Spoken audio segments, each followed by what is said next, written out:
Pernah nggak kalian ngerasa ada seorang yang ngikutin di jalan malam?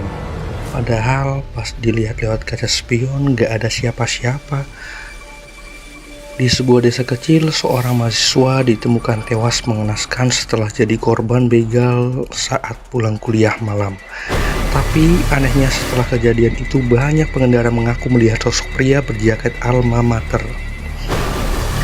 berdiri di pinggir jalan meminta tolong. Dan yang lebih menyeramkan, siapapun yang berhenti untuk menolong katanya nggak pernah pulang dengan keadaan normal. Ini dia kisah selengkapnya arwah mahasiswa korban begal yang gentayangan.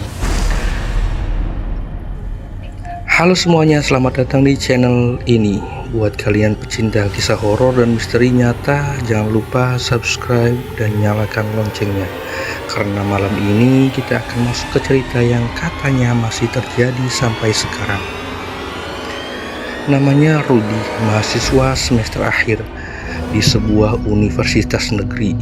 Randy dikenal pendiam, rajin, dan sering pulang malam karena mengerjakan skripsi.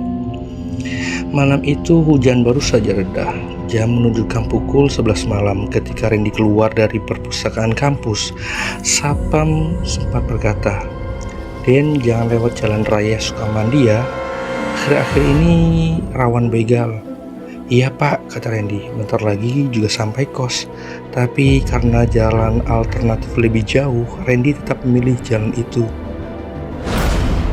Jalan Sukamandi terkenal gelap, lampu jalan banyak mati, kanan kiri cuma kebun kosong dan bangunan tua.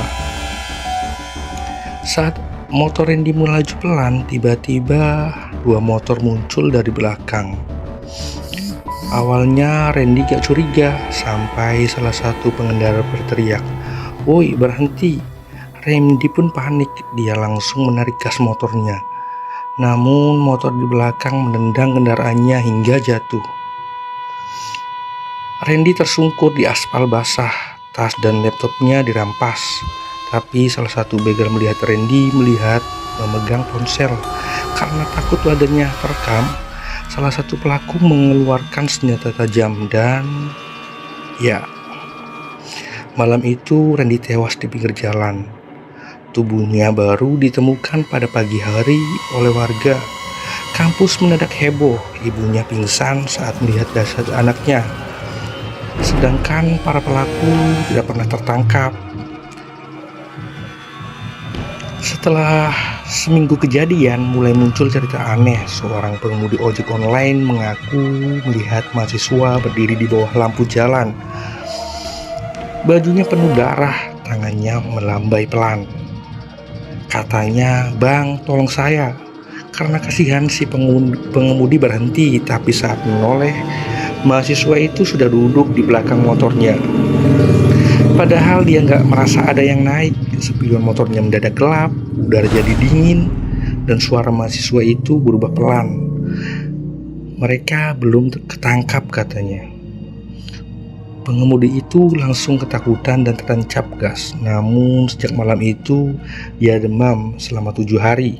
Bukan cuma satu orang, banyak warga mulai melihat sosok tak berupa. Kadang berdiri di pinggir jalan, kadang berjalan sambil menyeret kaki, kadang muncul di kaca spion pengendara. Dan yang paling menyeramkan, sosok itu selalu memakai jaket alma mater kampus. Teror semakin kuat. Beberapa pengendara mengaku motornya tiba-tiba mati saat melewati lokasi pembunuhan. Suara orang menangis terdengar dari kebun kosong. Ada juga yang melihat sosok Randy berdiri tepat di tengah jalan. Wajahnya pucat, lehernya dipenuhi darah.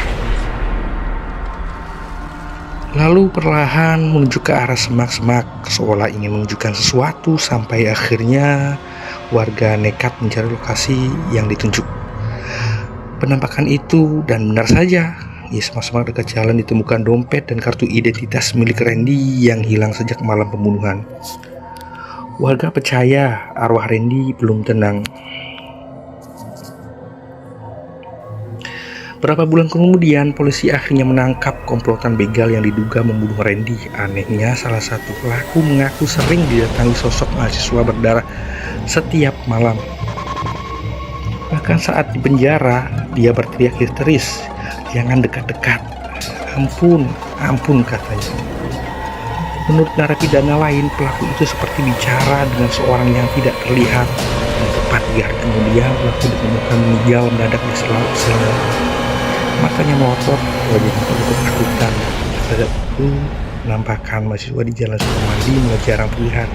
Namun sampai hari ini masih ada pengendara malam yang mampu melihat sosok pria jaket alma mater berdiri di bawah lampu jalan sambil berkata, "Tolong, saya belum pulang."